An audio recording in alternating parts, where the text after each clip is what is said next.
All right, so today, like I said, we have an assessment, but we're gonna go over a couple of strategies that we're gonna do. One of them is that square strategy that we do when we get a square. So starting on number 28, hopefully this works. There it goes. So number 28, let's go from point A to C. Point A to C, let me see what the chat room's saying.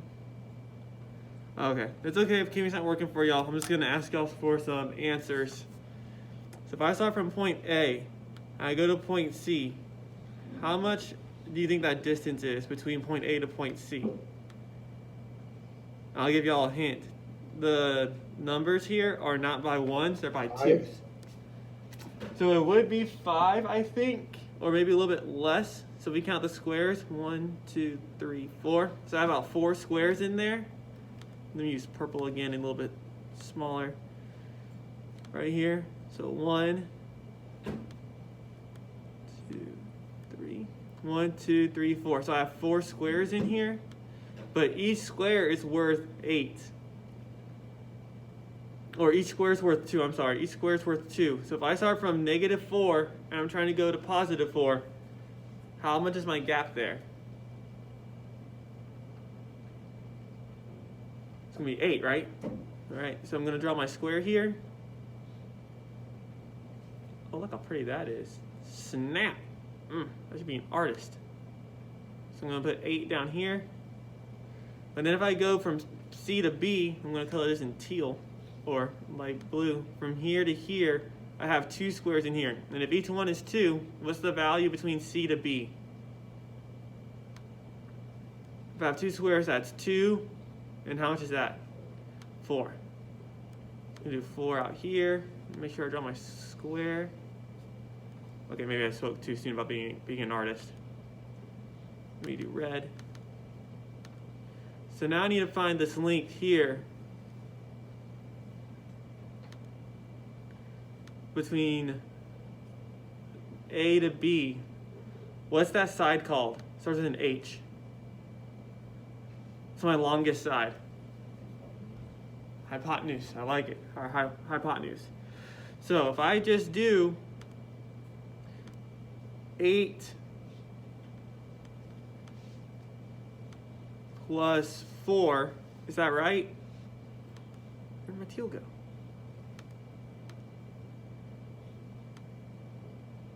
That's good. Is that right or no? If I'm trying to find the length for my red right here, what else do I need to do with my 8 and my 4? So I'll add them, but I don't think I'm not gonna get the right number. Remember our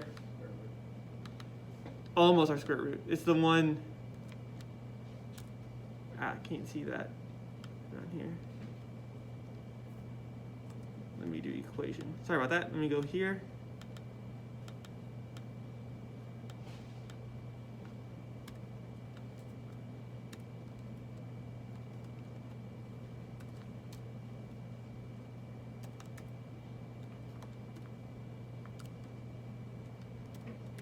So we've been talking about this formula right here all week and last week. So if I'm going to look between 8 and 4, what am I missing? I'm missing my C, but I can't find my C unless I do something with my A and my B, which is 8 and 4. What do I need to do? Some kind of operation. It's not the square root, because I'll be going like this. What shape did I draw here? Square. So I need to take the 8 squared and 4 squared.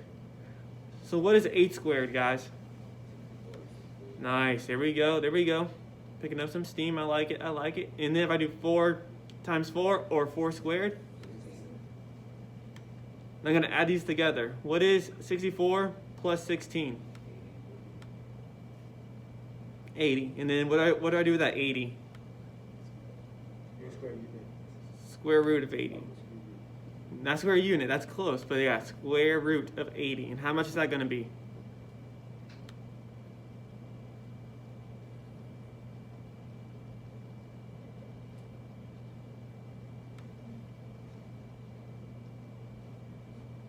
I think it's 8 point something.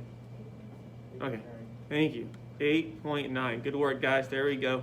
So my final answer for my hypotenuse for number 28 is how much? 8.9. There we go.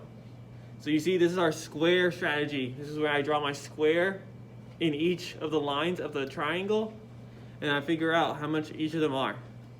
All right, now let's go over to number 28.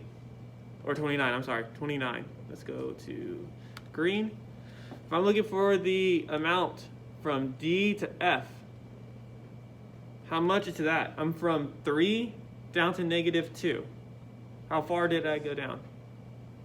Let me see. 1, 2, 3, 4, 5, 6. That's one too many. So how far did I go down from D to F? So if I go again, I'm going to count 1, 2, 3, 4, 5. There we go. 5. Then I'm going to do the same thing with F to E. 1, 2, 3, 4, 5. So 5 as well. Okay.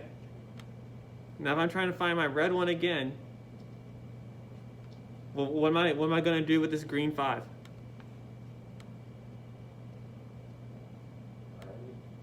Add it to what? Okay, so remember what we did with the last one? What do we do with those two numbers? Oh, we need to square it. There we go, we need to square them. So 5 squared, go ahead and sit down, plus 5 squared. So what is 5 squared? And then 5 squared again?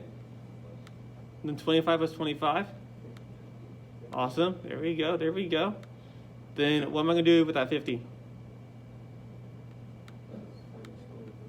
Find the square root. I like it, Nathaniel. There we go. Square root of 50. Come down here. Do a square root.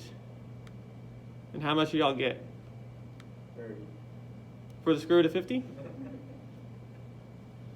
Square root of 50 is going to be like 900. Or 30 is going to be like square root of 30. Yeah, it'll be like less than 6, but more than 5. 50 is going to be more than 7, but less than 8. 7 point. So use your decimals calculator. How much y'all get?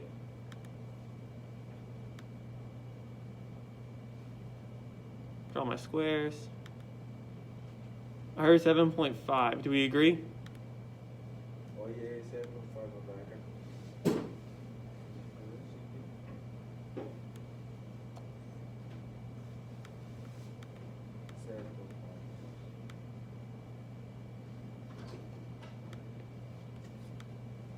Everybody log into online aware testing. You done, Mr. K? Sorry, I didn't mean to interrupt. Just one last step. So y'all see the squares that we made? And we got our values both from the square itself, and then we squared it to get our 25 or 64 and 16. Then we took the square root of that total number. If I have the longest side already, if Casper or me give you the longest side but not a shorter side, what is that shorter side going to be? Is it going to be more or less than the longer side? Less than. So if you get a triangle and you already have this longest side or the hypotenuse side, and I'm looking here and I'm going, this plus this has to be less than this, I don't add them. What do? Subtract big from here to get this one, or vice versa. Okay? All right, guys, here's what it comes down to. On every single problem today, you have 10 of them, you have to use the square root. If you do not use the square root, guys, you're not going to get the right answer. So I would have decimals up right now. What I need everybody to do right now is log into online aware testing.